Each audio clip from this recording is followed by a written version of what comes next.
One of the most terrifying aspects of Catch-22 is the fact that the lives and deaths of the men in Yossarian's squadron are governed not by their own decisions concerning dangerous risks, but by the decisions of an impersonal, frightening bureaucracy. The men must risk their lives even when they know that their missions are useless, as when they are forced to keep flying combat missions late in the novel even after they learn that the Allies have essentially won the war. The bureaucrats are absolutely deaf to any attempts that the men make to reason with them logically. They defy logic at every turn. Major, for example, will see people in his office only when he is not there, and Ognanika won't ground Yossarian for insanity because Yossarian's desire to be grounded reveals that he must be sane. Several scenes of interrogation add to the bureaucracy's frustrating refusal to listen to reason.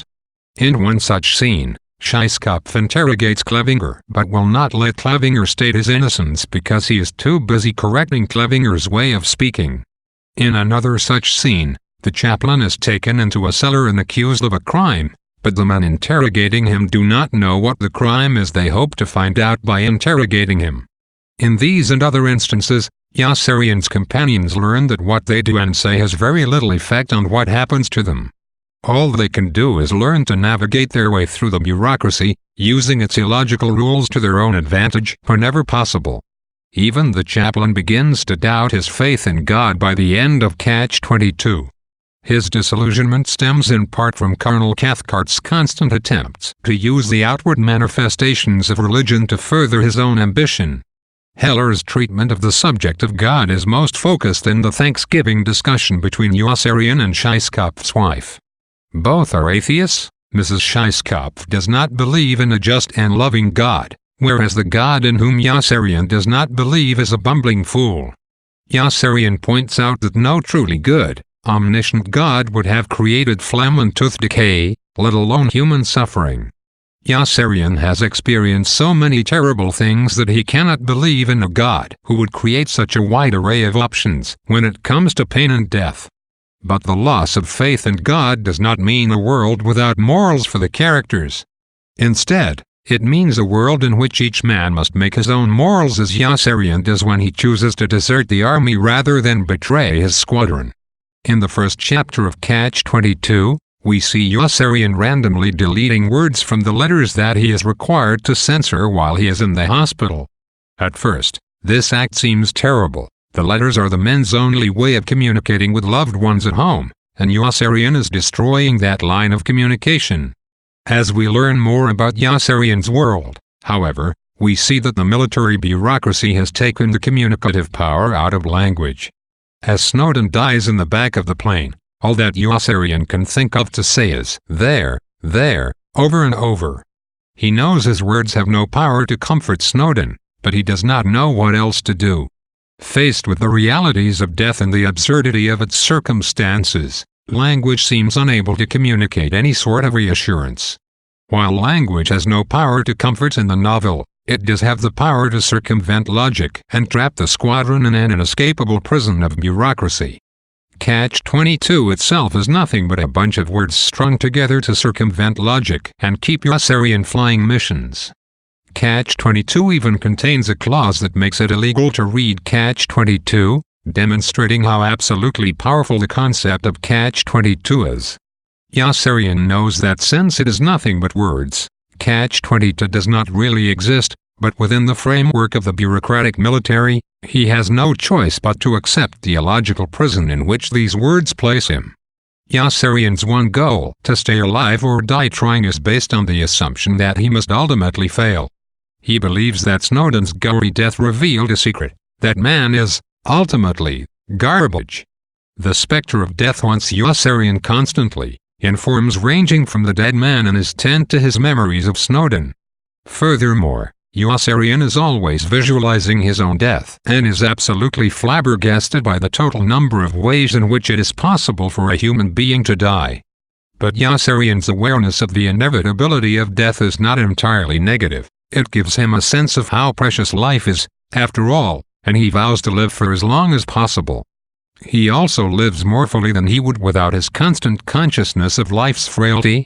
He falls in love constantly and passionately, and he laments every second that he cannot spend enjoying the good things in the world, One version of Catch-22 keeps USArian flying combat mission after combat mission. Dogdanica cannot ground him for insanity unless he asks, but if he asks to be grounded, then he must be sane. In this sense, Catch-22 is a piece of circular reasoning that keeps USArian trapped in a paradox that determines whether he lives or dies, even though it is made only of words. But Catch-22 has many other permutations, most notably in the final, general principle stated by the old Italian woman in the ruined brothel: they have a right to do anything we can't stop them from doing. This description of Catch-22 proves what USArian has known all along: Catch-22 does not really exist.